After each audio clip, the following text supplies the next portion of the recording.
Mi primera mentira tuvo 5 años. ¿Te gusta el pastel, cariño?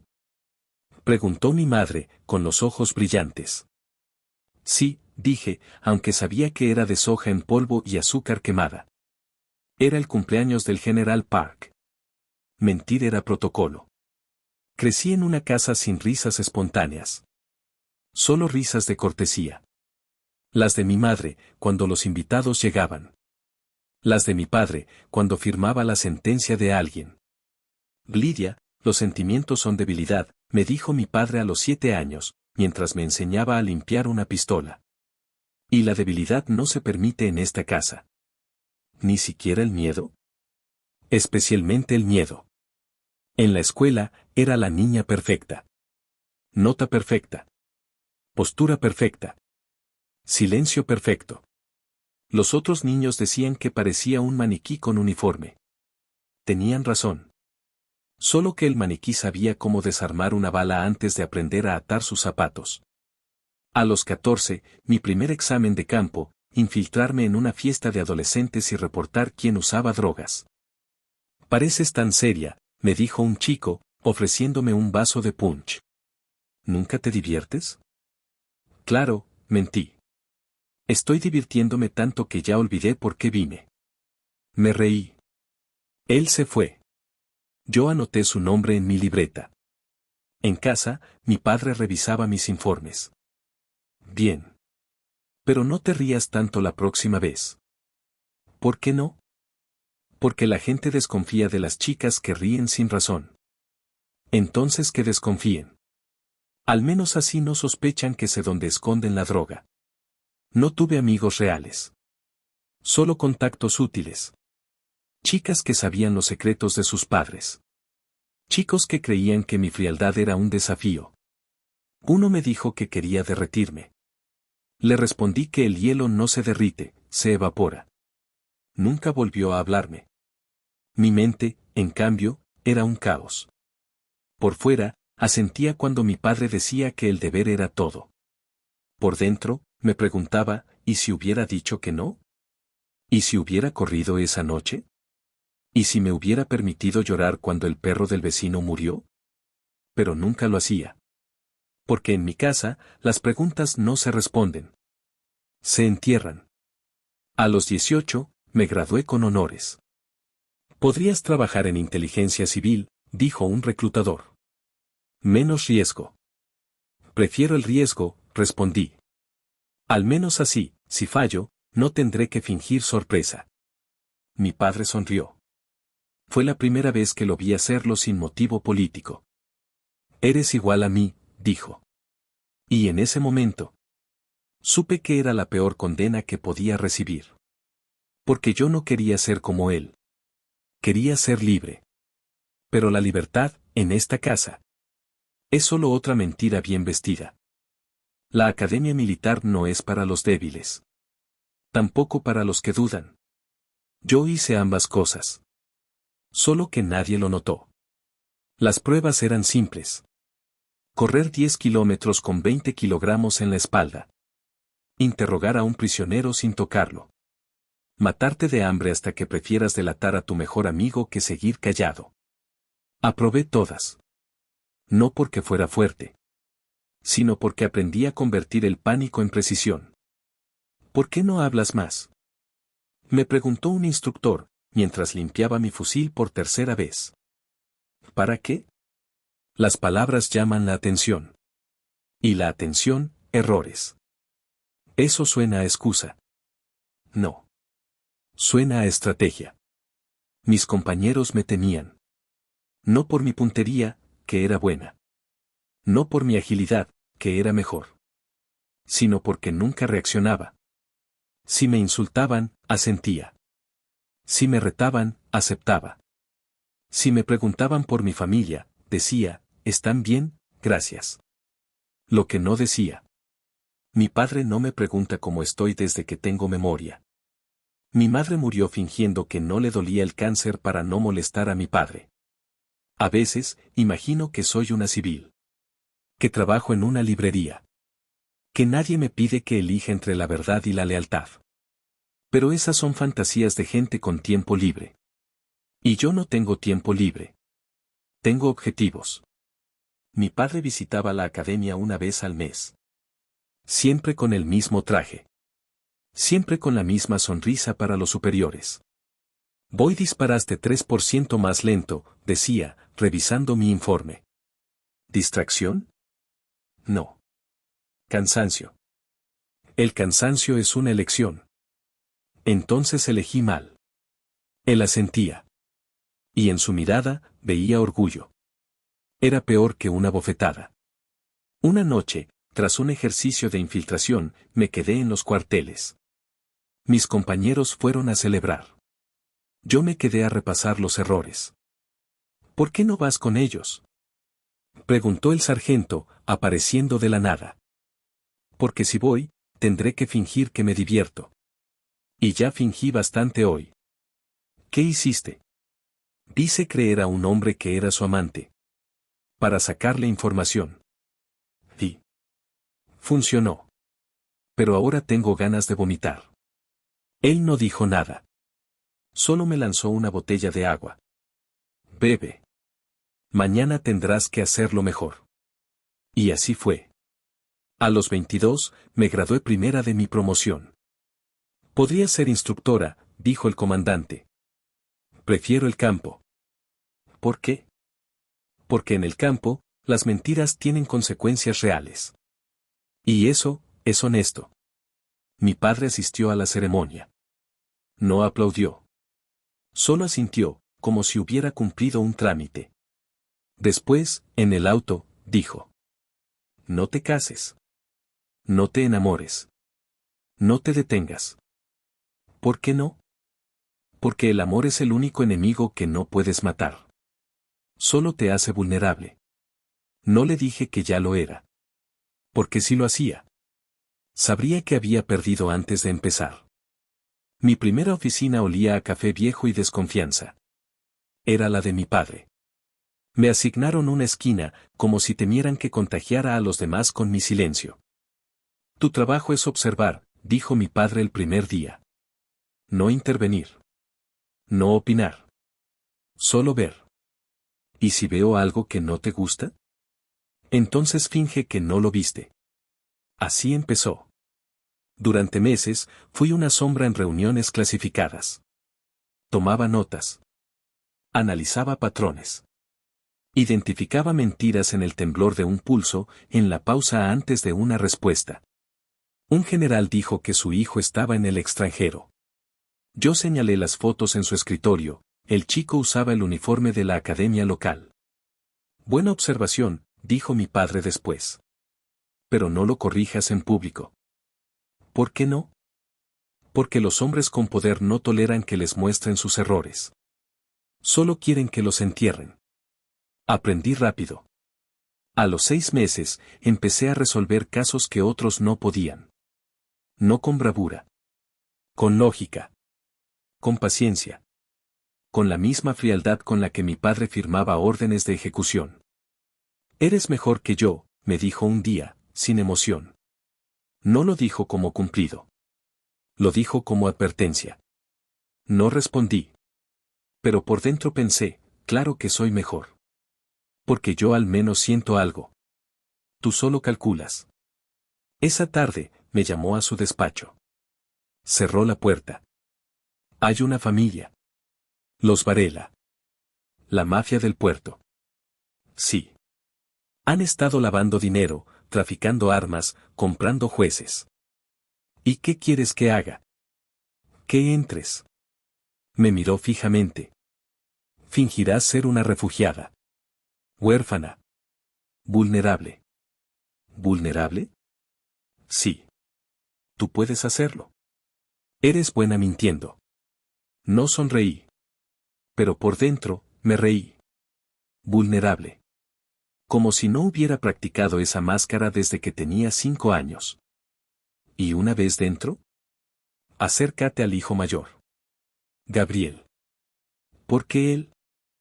Porque es el único que no sabe que su padre es un monstruo. ¿Y si sí lo sabe? Entonces tendrás que decidir. No dije nada. Solo asentí. Esa noche, en mi apartamento, repasé el expediente. Gabriel Varela. 28 años. Educado en Europa. Trabaja en la Fundación Familiar. Fotos, sonríe con niños. Abraza a ancianos. Parece un santo. Perfecto, murmuré. Los santos son los más fáciles de romper. Pero mientras guardaba el archivo, una pregunta se me clavó. ¿Y si no es un santo? ¿Y si es real? La ahogué con café.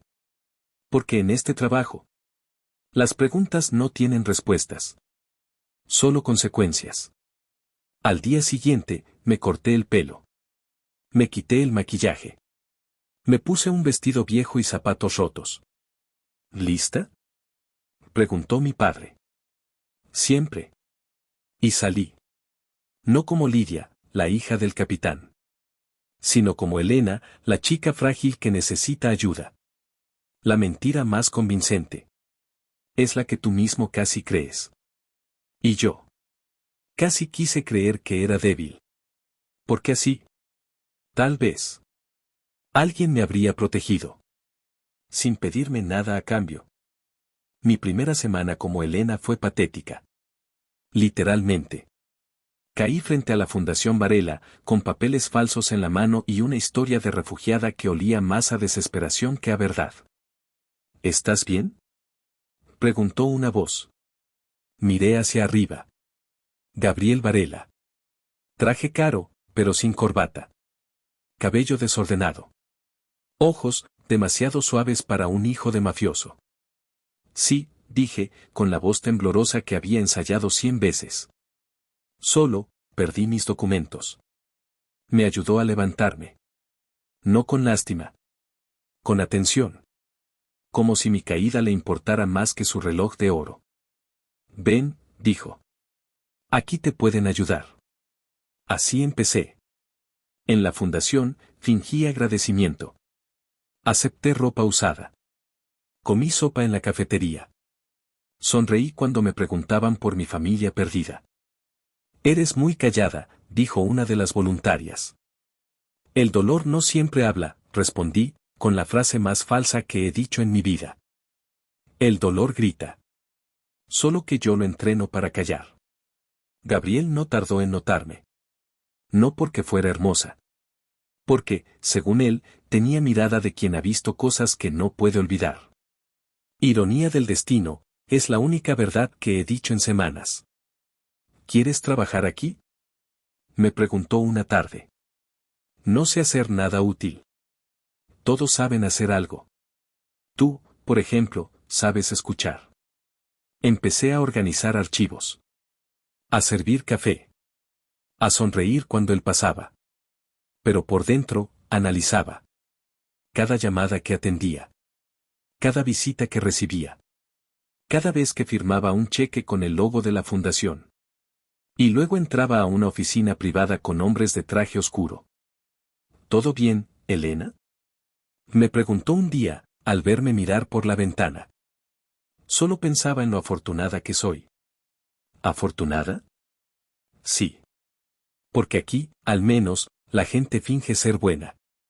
En otros lugares, ni eso. Él no rió. Solo me miró.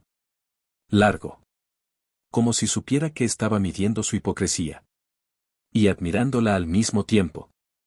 Una noche, mientras cerrábamos, me atrapó revisando los archivos financieros. ¿Buscas algo? Solo, curiosidad. La curiosidad mata. Pero la ignorancia entierra. Se quedó en silencio. Luego, en vez de regañarme, cerró el archivo y dijo: si vas a espiar, hazlo mejor. Deja las páginas en el mismo orden. No lo reporté. Porque en ese momento, supe que no era solo un heredero ingenuo. Pero a diferencia de mí, su juego no tenía instrucciones. Esa noche, en mi habitación segura, revisé las grabaciones. Nada. Solo un hombre amable, cuidadoso, que defendía a los débiles. Demasiado perfecto, le dije a mi contacto por radio. Es una trampa. ¿O es real?, respondió. Ten cuidado. A veces, los monstruos se disfrazan de ángeles. O los ángeles, de monstruos. Las pruebas llegaron solas. Como si el destino quisiera que yo tuviera una excusa para seguir cerca de él. Una noche, mientras organizaba archivos en la oficina de Gabriel, encontré una factura falsa. No donación, decía. Compra de vehículos blindados. Dirección, un almacén en el puerto. Firma, el mismo hombre que semanas antes recibió un premio humanitario de la fundación. Perfecto, murmuré, fotografiando el documento. Ahora solo necesito que Gabriel firme su propia sentencia. Pero cuando salí, él estaba allí. Apoyado en la pared, con una taza de café y esa mirada que dice sé más de lo que dejo ver. ¿Trabajar hasta tarde? Preguntó. Alguien tiene que hacerlo. Podrías tomarte un descanso. ¿Y hacer qué? Vivir. No respondí. Porque vivir no estaba en mi contrato. En vez de eso, empecé a aceptar sus descansos. Cenas en restaurantes escondidos. Paseos en coche sin destino. Conversaciones sobre libros, música, el clima, cualquier cosa menos la verdad. ¿Por qué haces esto? Le pregunté una noche, mientras él me devolvía el abrigo que olvidé en la fundación. ¿El qué? Ser, así. ¿Así como? Amable. Como si el mundo no estuviera ardiendo. Se rió. No con burla. Con tristeza. Tal vez arde. Pero eso no significa que debamos dejar de encender luces. Quise creerle. Pero mi trabajo es no creer en nada que no tenga pruebas. Así que seguí recopilando. Más documentos. Más nombres. Más conexiones entre la fundación y el tráfico de armas. Cada prueba era una victoria. Pero cada vez que Gabriel me sonreía, se sentía como una derrota. ¿Estás bien? Me preguntó un día, al verme con ojeras. Solo dormí mal. ¿Pesadillas? No. Planes. Él asintió. Y luego, sin previo aviso, me abrazó. No con deseo. Con protección. No lo empujé. No porque quisiera quedarme. Sino porque, por un segundo, olvidé que tenía que fingir. Esa noche, en mi habitación segura, revisé las grabaciones. Gabriel había llamado a un juez. Hablaron de solucionar el asunto del puerto. Era la prueba definitiva. Debería haberme sentido satisfecha. En cambio, me sentí enferma. ¿Problemas? Preguntó mi contacto por radio. No. Solo, el objetivo es mejor actor de lo que pensaba. O peor persona. O las dos. Pero lo peor no era eso. Lo peor era que ya no quería que fuera ninguna de las dos. Porque si era un actor, significa que su amabilidad era una máscara. Y yo soy experta en máscaras. Sé cuando son reales. Y la suya no lo era. Así que empecé a preguntarme. ¿Y si no es el enemigo? ¿Y si es la única persona en este infierno que no me ve como un arma? Pero no tenía tiempo para esas preguntas. Porque al día siguiente, mi padre llamó. ¿Tienes lo suficiente? Sí. Entonces acaba con esto. No dije no. No dije espera. Solo dije. Entendido. Pero mientras colgaba. Por primera vez en mi vida. Mentí con la voz firme. Y el alma temblando. La noche antes de entregar las pruebas, no dormí. No por miedo. Por fastidio. Fastidio de que todo fuera tan fácil. Fastidio de que Gabriel, en vez de amenazarme, me hubiera dado un libro de poesía esa tarde. Fastidio de que mi mayor obstáculo no fuera su traición, sino su bondad. ¿Ya decidiste? Preguntó mi contacto por radio a las 3 de la mañana. Las pruebas están listas. Entonces, ¿por qué no las enviaste? No respondí. ¿Cómo explicar que cada vez que abro el archivo, veo su cara? No la del heredero de una mafia. La del hombre que me dio su abrigo cuando llovía. La del que me dijo que el silencio no era debilidad, sino estrategia. Tal vez estoy cansada, dije al fin. Colgué. Al día siguiente, fui a la fundación como si nada. Gabriel estaba en su oficina, con los ojos hinchados. ¿Malas noticias?, pregunté, fingiendo inocencia. Mi tío dice que alguien está filtrando información. ¿Y qué harán? Lo que siempre hacen. Eliminar la fuente. Me miró. No con sospecha. Con preocupación. Si sabes algo, aléjate. Ahí estaba. La prueba de que no era parte del juego. Porque si lo fuera, me habría amenazado. No protegido. Esa tarde, su tío lo confrontó en el vestíbulo. ¿Sigues con esa refugiada inútil?, escupió. Es un riesgo. Ella no es un riesgo, dijo Gabriel, sin alzar la voz. Es una persona. Las personas se usan. Las personas se descartan. Gabriel no retrocedió. Entonces descártame a mí. Porque mientras yo esté, nadie la tocará. Me escondí tras una columna. No por miedo. Por vergüenza. Porque en ese momento supe que no era un actor. Era un idiota. El tipo de idiota que se sacrifica por los demás. Y yo iba a entregarlo a los lobos. Regresé a mi habitación segura. Abrí el archivo. Borré los datos del juez. No todos. Solo los que lo implicaban directamente. ¿Qué haces?, preguntó mi contacto, entrando sin avisar. Protegiendo al inocente. No hay inocentes en esta guerra. Entonces es una mierda de guerra. Me miró como si hubiera traicionado al país. Tal vez lo hice. Pero si el país se construye sobre mentiras, tal vez merece caer. Esa noche, Gabriel me llamó. ¿Estás bien? Sí. Mientes. No lo negué. ¿Por qué haces esto? ¿Por qué te importo? Porque eres la primera persona en años que no me mira como si yo fuera un apellido. Quise decirle la verdad. Soy un agente. Vine a destruirte. Pero en vez de eso, dije.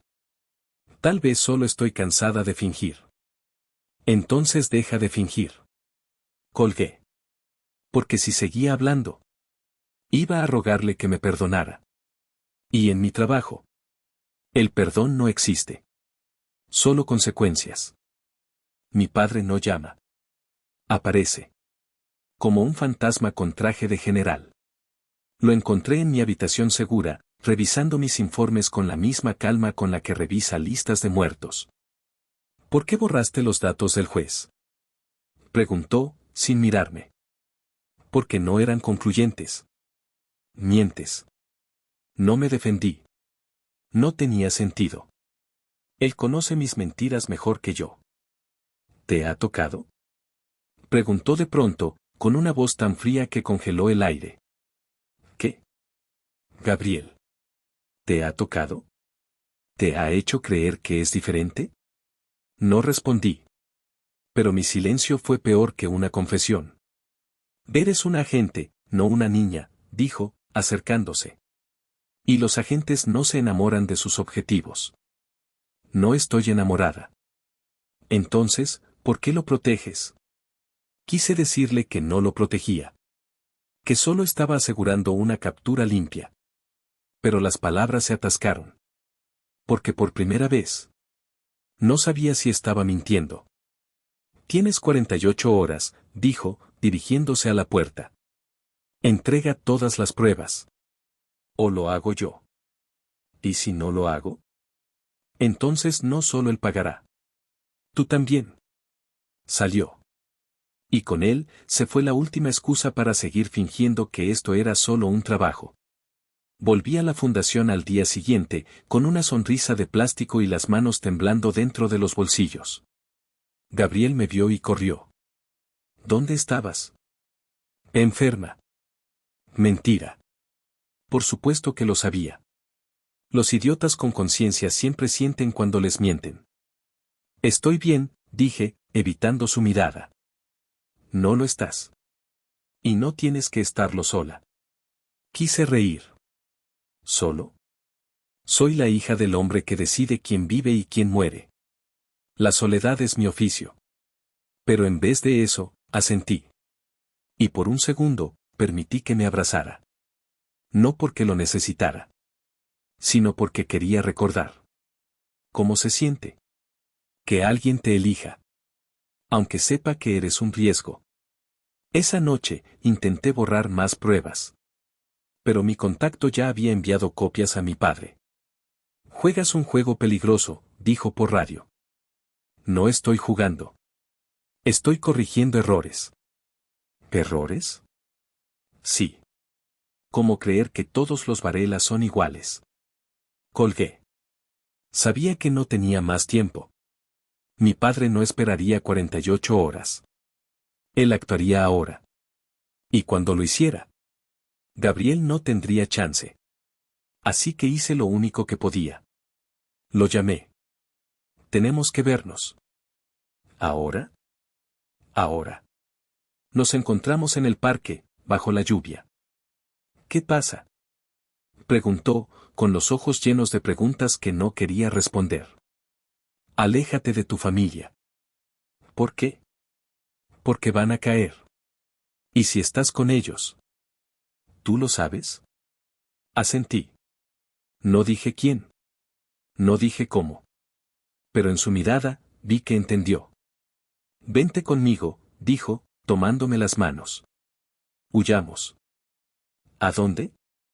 A cualquier lugar donde no seas Elena ni yo sea Varela. Quise decir que sí. Quise creer que era posible. Pero en vez de eso, solté sus manos y dije.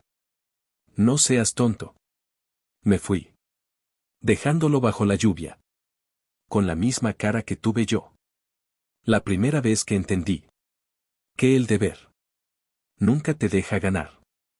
Esa noche, preparé el informe final. Incluí todo. Las armas. El lavado. Las conexiones políticas. Pero en la última página, escribí una nota. Gabriel Varela no está involucrado. Sugerir clemencia. Sabía que mi padre la ignoraría. Pero al menos, yo habría intentado. Porque en este trabajo, no se trata de ser heroico. Se trata de vivir con lo que has hecho. Y yo, ya no quería vivir. Con la idea de que pude salvarlo. Y no lo hice. La última cita fue en el restaurante. ¿Por qué me llamaste? Preguntó Gabriel, con los ojos oscuros, como si ya supiera la respuesta. Para despedirme. ¿Te vas? Sí. Mentí. No me iba. Pero quería que lo creyera. Porque si pensaba que me iba, no intentaría detenerme cuando mi padre llegara. No te vayas, dijo, sin tocar su vino. Quédate. ¿Y hacer qué? ¿Seguir fingiendo que no sé quién eres? ¿Quién crees que soy? No respondí. Porque en ese momento, ya no lo sabía. Había visto sus manos firmar órdenes de muerte. Y también sostenerlas de un niño huérfano. Había oído sus llamadas secretas. Y sus risas sinceras bajo la lluvia. Eres un Varela, dije al fin. Eso es suficiente. Se rió. Pero no fue una risa amarga. Fue una risa cansada. Como la de alguien que ha intentado escapar de su nombre toda la vida. Y ya no tiene fuerzas. ¿Sabes por qué acepté que trabajaras aquí? Preguntó. Porque parecía vulnerable. No. Porque vi que fingía serlo. Y admiré tu coraje. Sentí que el suelo se movía. ¿Qué? Sabía que no eras quien decía ser. Desde el primer día. Mi mano se tensó alrededor del vaso. Entonces, ¿por qué? Porque quería creer que había alguien en este infierno que no quería destruirme. No tuve tiempo de responder. La puerta del restaurante se abrió de golpe. Mi padre entró, con su uniforme impecable y su mirada de hielo. Detrás de él, una docena de agentes. Lidia. Gritó, como si fuera una orden. Aléjate de él. Me levanté. Lenta. Fría. Como me enseñaron. Te está engañando, dijo mi padre, acercándose. Ya sabe quién eres, desde el principio. Gabriel no se movió. Solo me miró. Y en sus ojos no había sorpresa. Había resignación. ¿Es cierto?, preguntó, sin mirar a mi padre. ¿Eres una agente? Asentí. No pude mentir. No esta vez. Entonces todo fue una mentira. No todo, dije, y en ese momento fue la verdad más peligrosa que he dicho. Mi padre dio un paso al frente. Basta. Arresten a Varela. Pero Gabriel se levantó. No con violencia. Con calma. Como si hubiera estado esperando este momento. No lo entiendes, ¿verdad?, me dijo, mirándome solo a mí. Nunca quise destruir tu país. ¿Entonces qué querías? Quería destruir a los que lo corrompieron. Incluido mi padre. Mi padre rió. Y mentiroso. Lo grabamos todo. Claro que sí, dijo Gabriel. Pero nunca grabaron lo que hice con ese dinero. Las vidas que salvé. Los niños que protegí. Eso no importa. Importa para mí. Y para ella. Me miró. Y en ese instante supe la verdad. No era un santo. No era un monstruo. Era un hombre atrapado entre dos mundos. Como yo. Los guardias de Gabriel aparecieron de la nada. El restaurante se convirtió en un campo de batalla. Disparos. Gritos. Vidrios rotos. Mi padre me agarró del brazo. No lo dejes escapar. Pero yo ya estaba corriendo. No por orden. Por instinto. Porque si lo perdía, perdería a la única persona que me vio. Y aún así, quiso quedarse. La terraza estaba vacía. Solo el viento, la lluvia y el eco de los disparos abajo. Gabriel llegó primero. No corrió. Caminó. Como si ya supiera que este era el final. Yo lo seguí. No por orden. Por necesidad. ¿Por qué me seguiste?, preguntó, sin darse vuelta. Porque mi padre dijo que no te dejara escapar. Mientes. Tenía razón. Mi padre no importaba en este momento. Solo él. Solo nosotros. Se giró. Ropa rota. Sangre en la ceja. Pero los ojos. Los ojos seguían siendo los mismos. Los de un hombre que cree en segundas oportunidades. Lidia, dijo, con la voz quebrada. ¿Acaso no sientes nada por mí? Quise decir que sí. Quise gritar que cada mentira que di me rompió un poco más. Pero en vez de eso, solo lo miré. Fría. Vacía. Como me enseñaron. Te amo, dijo, y las palabras sonaron como una sentencia. De verdad. No digas eso. ¿Por qué no? ¿Por qué no me crees? Porque no importa. Claro que importa. Gritó, y por primera vez, vi lágrimas. Huyamos. Dejemos todo. ¿A dónde iríamos? A cualquier lugar donde pueda ser Lidia, y yo pueda ser solo Gabriel. Sentí que el arma pesaba más. No por el metal. Por la decisión. No puedo, dije. ¿Por qué no? Porque si huyo, traiciono a mi país. ¿Y si disparas, qué traicionas? No respondí. Porque ya lo sabía. Si disparaba, traicionaba la única parte de mí. Que aún creía en algo más. Que el deber. Pero mi padre me enseñó que el deber siempre gana. Gabriel vio mi duda. Y en vez de rogar, sonrió. Una sonrisa amarga. Eres mejor que ellos, dijo. Pero te han convencido de que no lo eres. Luego, sin previo aviso. Sacó su arma. No para dispararme. Para obligarme a elegir. Si vas a hacerlo, dijo, hazlo ya. Lo miré. Vi al hombre que me dio su abrigo. Al que me defendió sin saber por qué. Al que me dijo que el silencio no era debilidad. Y en ese momento, mi mente gritó, corre. Toma su mano. Desaparece. Pero mi cuerpo ya estaba entrenado. Levanté el arma. Él levantó la suya. Lo siento, dije. No lo sientas, respondió. Solo recuérdame. Disparamos al unísono. El ruido fue seco. Definitivo. Sentí el impacto en el pecho. Frío. Pesado. Él cayó de rodillas. Yo caí de espaldas. La lluvia golpeó mi rostro. Sus ojos se cerraron. Los míos también. Y en la oscuridad. La última cosa que pensé no fue. Cumplí mi deber. Fue. ¿Y si hubiera dicho sí? Desperté con el sabor del metal en la boca y el frío del hospital en la piel. No grité. No lloré. Solo miré el techo y pensé, fallé. Mi padre fue el primero en hablar.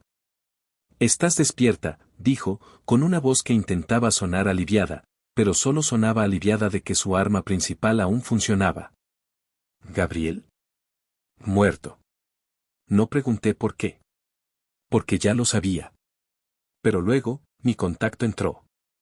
La bala que te disparó, era de goma. Me quedé en shock.